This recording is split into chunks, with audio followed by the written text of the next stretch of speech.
Shalom. Untuk mendengarkan firman Tuhan, marilah kita bersatu di dalam doa. Kasih karunia dan damai sejahtera dari Allah Bapa kita dan dari anaknya Tuhan Yesus Kristus kiranya menyertaimu sekalian. Amin. Ayat harian untuk kita pada hari Sabtu 17 Mei 2025 tertulis di dalam kitab 1 Samuel pasal 12 ayat 20 ditambah ayat 23. Dan berkatalah Samuel kepada bangsa itu, "Jangan takut. Memang kamu telah melakukan segala kejahatan ini. Tetapi janganlah berhenti mengikuti Tuhan, melainkan beribadahlah kepada Tuhan dengan segenap hatimu. Mengenai aku, jauhlah daripadaku untuk berdosa kepada Tuhan dengan berhenti mendoakan kamu.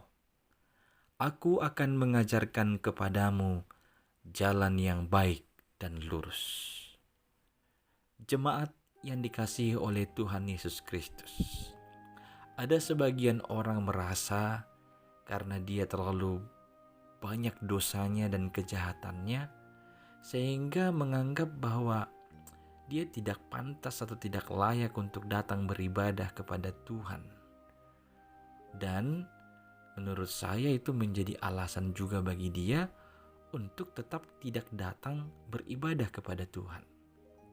Padahal justru karena kita menyadari kita memiliki banyak kejahatan dan dosalah, kita semakin rindu datang beribadah kepada Tuhan untuk memohon keampunan dan memohon berkat daripadanya supaya kita diselamatkan.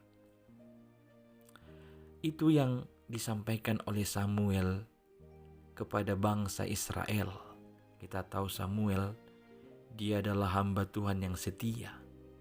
Dia berperan sebagai nabi sekaligus hakim pada masanya. Tuhan selalu menyertai Samuel setiap menjalankan tugas, bahkan hingga saat tubuhnya menua.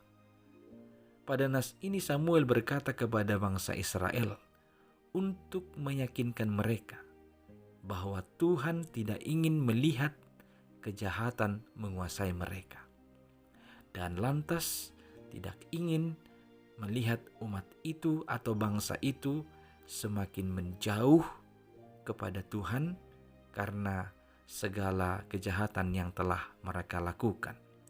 Sebaliknya, supaya beribadah kepada Tuhan dengan segenap hati mereka. Ada banyak pelanggaran yang dilakukan bangsa itu, menunjukkan tuntutan hukum yang harus dipenuhi. Sesungguhnya Samuel telah menyadari hal tersebut sejak dini.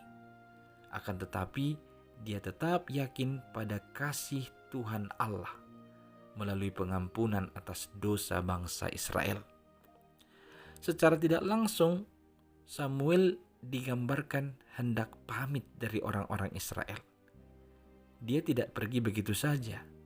Sebagai perantara Tuhan Allah, Samuel tetap mengingatkan mereka untuk tetap melakukan peribadahan dengan segenap hati.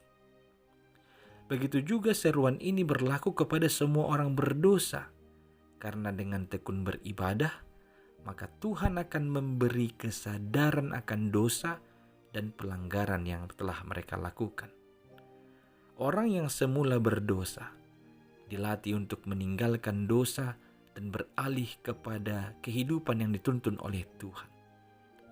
Samuel juga menekankan bahwa hidup bersama Tuhan akan melewati jalan yang baik dan lurus. Sekalipun si iblis menjebak, dia akan mampu menghalau tipu muslihatnya. Selanjutnya, Samuel meyakinkan umat itu dengan berkata bahwa dia tidak akan berhenti mendoakan mereka. Doa adalah sangat besar yang sanggup mengubah segala sesuatu. Maka mendoakan umat itu di dalam kejahatannya juga adalah satu cara membawa mereka kembali supaya mereka disadarkan, supaya mereka mengenali dosanya, dan mereka datang memohon ampun kepada Tuhan. Dan Samuel dalam masa-masa akhirnya, dia juga senantiasa berjanji akan mengajarkan kepada umat itu jalan yang baik dan jalan yang lurus. Jemaat yang dikasihi Kristus, teruslah beribadah kepada Tuhan dengan segenap hatimu, dan di dalam doa mintalah pengampunan atas segala kejahatan dan dosamu, dan tetaplah tekun dalam ajaran jalan yang baik dan yang lurus yang telah diajarkan kepadamu. Amin. Kita berdoa. Ya Tuhan Allah kami, Engkau adalah Allah yang Maha Pengampun. Engkau tahu segala kejahatan dan dosa pelanggaran kami. Harusnya kami untuk layak dihukum. Maka kami datang ke hadirat-Mu ya Tuhan. Kami mau memohon ampun, dan kiranya Engkau sadarkan kami atas segala kejahatan kami, sehingga kami berhenti melakukannya, dan kami tetap berjalan di jalan yang baik, di jalan yang lurus, yang telah Engkau ajarkan bagi kami. Ya Tuhan, bimbinglah kami seturut dengan kehendak-Mu ke dalam kesadaran dan ke dalam pengampunan yang telah Engkau anugerahkan. Dalam Kristus Yesus kami berdoa. Amin.